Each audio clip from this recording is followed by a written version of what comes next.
जी, अस्सलाम वालेकुम। तो आज का हमारा टॉपिक है बेसिडियम माइकोटा। ये बहुत इंपॉर्टेंट लॉन्ग क्वेश्चन है। तो बेसिडियम माइकोटा को हम क्लब फंजाई भी कहते हैं, और जो सबसे फेमिलियर फंजाई हैं ना, वो इसी ग्रुप के अंदर पाए जाते हैं। मिसाल के तौर पे एडिबल मशरूम है जिन्हें हम खाते हैं, डिवास्टेटिंग प्लांट के पैथोजेंस हैं, रस्ट है, स्मट है, पफ बॉल्स है, ब्रैकेट फंजाई, ये सारे बेसिडियम माइकोटा के अंदर हैं। ठीक है, इनका club shaped sexual reproductive structure होता है, यानी कि गोल होता है यूं, जिसे हम बेसिडियम कहते हैं। इनके हैप्लॉइड स्पोर्स होते हैं जिन्हें हम बेसिडियोस्पोर्स कहते हैं, और इनके सेक्सुअल बेसिडियोस्पोर्स बेसिडियम के ऊपर बनते हैं। ये इनकी करेक्टरिस्टिक है ख़ास।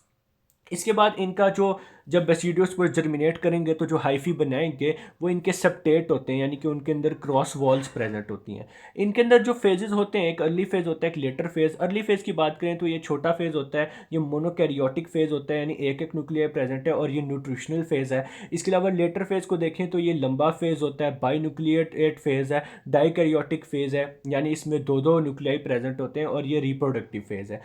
जो बेसिडियो मैकोटा की फ्रूटिंग बॉडी होती है ना, उसे हम बेसिडियो कार्प कहते हैं। अब हम बात कर लेते हैं बेसिडियो मैकोटा की लाइफ साइकिल की, जो कि अगर ये लॉन्ग क्वेश्चन आता है तो आपने ज़रूर ये बनाना है। सबसे पहले हमारे पास ये एक बेसिडियम है जिसके अंदर ये दोनों न्यूक्लियस हैं। ये दोनों न्यूक्लियस आपस में फ्यूज़ करेंगे कैरियोगैमी के जरिए, और हमारे पास डिप्लॉइड न्यूक्लियस बना देंगे। डिप्लॉइड न्यूक्लियस मियोसिस करके हमारे पास बेसिडियोस्पोर्स बना देगा। ठीक है, बेसिडियोस्पोर्स जर्मिनेट करेंगे और हाइफी बना देंगे। अब होता ये है कि इसी तरह एक और बेसिडियम होगा, उसके अंदर भी डिप्लॉइड न्यूक्लियस बनेगा और बेसिडियोस्पोर्स बनेंगे, वो भी हाइफी बनाएंगे। तो उसके दूसरे के जो हाइफी होंगे और जो ये वाले हाइफी हैं, इन दोनों में जो कंपेटेबल टाइप्स के हाइफी होंगे ना, वो आपस में एक दूसरे के करीब आएंगे और प्लाज्मोगैमी करेंगे, यानी कि उनका साइटोप्लाज्म फ्यूज कर जाएगा, जिसके नतीजे में हमारे पास डाइकैरियोटिक हाइफी बन जाएगा, यानी उसमें दो दो न्यूक्लियाई प्रेजेंट होंगे। उसके बाद ये अपना ऊपर जो है ये मशरूम बना देंगे। तो ये हमारा इसका लाइफ साइकिल खत्म होता है।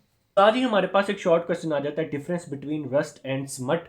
तो रस्ट जो है ना, इन्हें रस्ट इसलिए कहा जाता है क्योंकि इनका जो होस्ट होता है ना, जिसे ये इन्फेक्ट करते हैं, जो कि मोस्टली स्टेम और लीव्स होते हैं, उनके ऊपर ये न्यूमरस रस्टी ऑरेंज और येलो कलर के डिजीज स्पॉट्स बना देते हैं। ठीक है, उसके बाद जो लीफ होता है वो फट जाता है और उसके अंदर से ब्रिक और रस्ट रेड कलर के फंगस के स्पोर्स बाहर आ जाते हैं। पेसिनियस जो है ये इसकी मोस्ट कॉमन रस्ट की स्पीशी है।